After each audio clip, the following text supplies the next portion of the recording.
आदाब, मैं आगा खुर्शीद खान। लोकसभा चुनाव के बिगुल बजते ही सभी प्रत्याशी व सभी दल अपने अपने स्तर पर तैयारी में जुट गए हैं। जहां बीजेपी हैट्रिक लगाने के साथ 400 पार का नारा दे रही है, तो वहीं दूसरी तरफ विपक्षी गठबंधन मोदी सरकार को रोकने के लिए जुटी हुई है। इनके अलावा कई क्षेत्रीय दल तो अपने अपने इलाकों में बहुत प्रभावी हैं। इन दलों के प्रदर्शन चुनाव के नतीजे तय करते हैं। आज हम अपने लोकसभा चुनाव के सफ़र में एक ऐसी सीट की बात करेंगे जो लंबे समय तक शिवसेना के पास रही थी, लेकिन एक दल की एंट्री ने शिवसेना के किले को भेदने का काम किया। हम बात कर रहे हैं महाराष्ट्र के औरंगाबाद लोकसभा सीट की, जिसे असदुद्दीन ओवैसी की पार्टी AIMIM से इम्तियाज़ जलील ने 4 बार के सांसद को पटकनी दी थी। यह पहली बार था जब असदुद्दीन ओवैसी की पार्टी हैदराबाद से बाहर किसी संसदीय क्षेत्र निर्वाचित होकर लोकसभा पहुंची थी। महाराष्ट्र का औरंगाबाद शहर अजंता और एलोरा की गुफाओं की वजह से काफ़ी मशहूर है।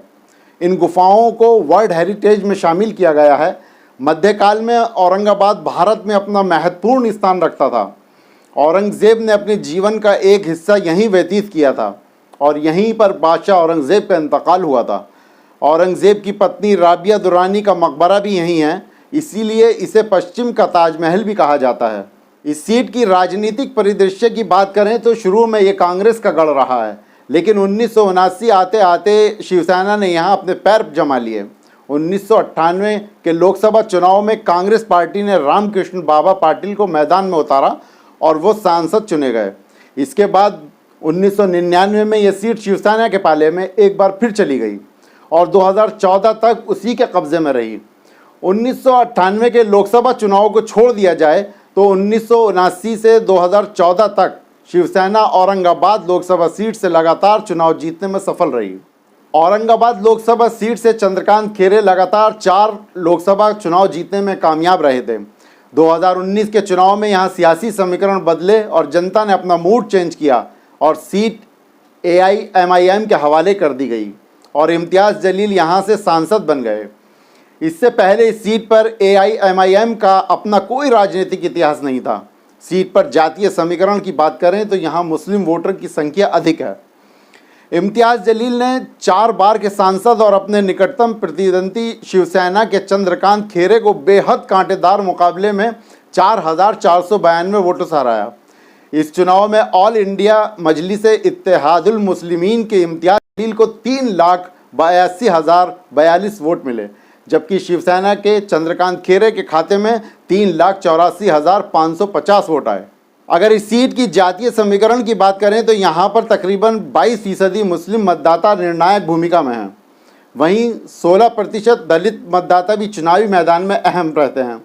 इसके अलावा एक अहम कड़ी बौद्ध मतदाताओं की भी है, जो इस सीट पर 8.3% है। अगर यहाँ इस सीट के जातीय समीकरण को ज़रा और खोलकर देखा जाए तो यहाँ पर 4 लाख से ज़्यादा मुस्लिम मतदाता हैं, जो किसी भी प्रत्याशी के जीत हार में निर्णायक भूमिका निभाते हैं।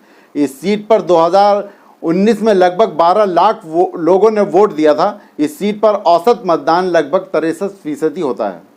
अगर AIMIM की राजनीति की नज़र से देखें तो ओवैसी की पार्टी औरंगाबाद की 3 विधानसभा सीटों पर अच्छी स्थिति में है।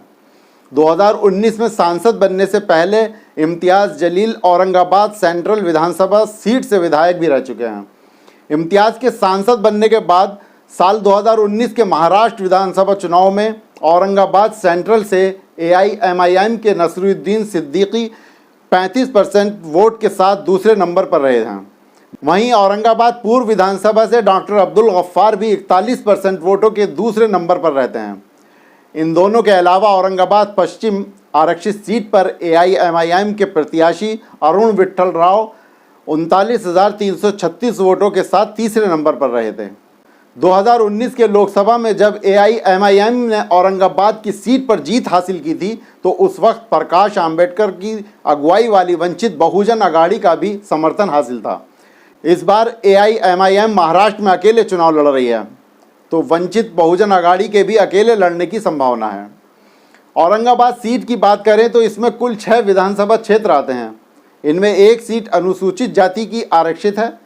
लोकसभा की 4 सीटों को शिवसेना ने जीता था। इसमें 3 विधायक मुख्यमंत्री एकनाथ शिंदे की अगुवाई वाली शिवसेना के साथ हैं और एक विधायक उद्धव ठाकरे की शिवसेना यूबीटी के साथ हैं।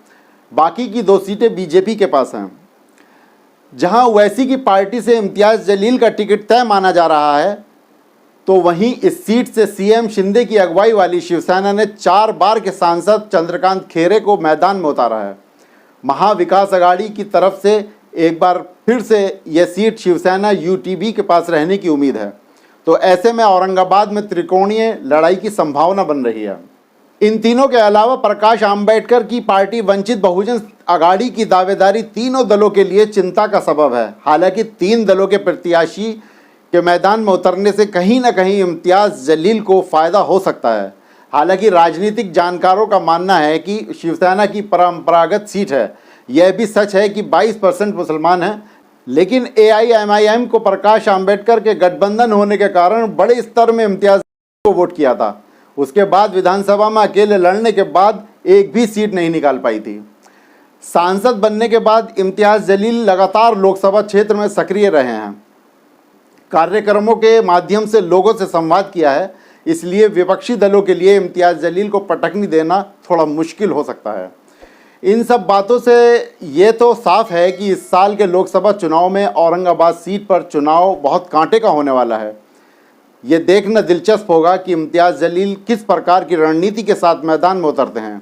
इम्तियाज़ जलील के लिए अपनी सीट को बचाए रखना एक बड़ी चुनौती होगी। साथ ही दूसरी शिवसेना की कोशिश होगी कि एक बार फिर से अपनी परंपरागत सीट को वापस ले। औरंगाबाद लोकसभा सीट को लेकर आपकी क्या राय है, कमेंट बॉक्स में मुझे ज़रूर बताएं।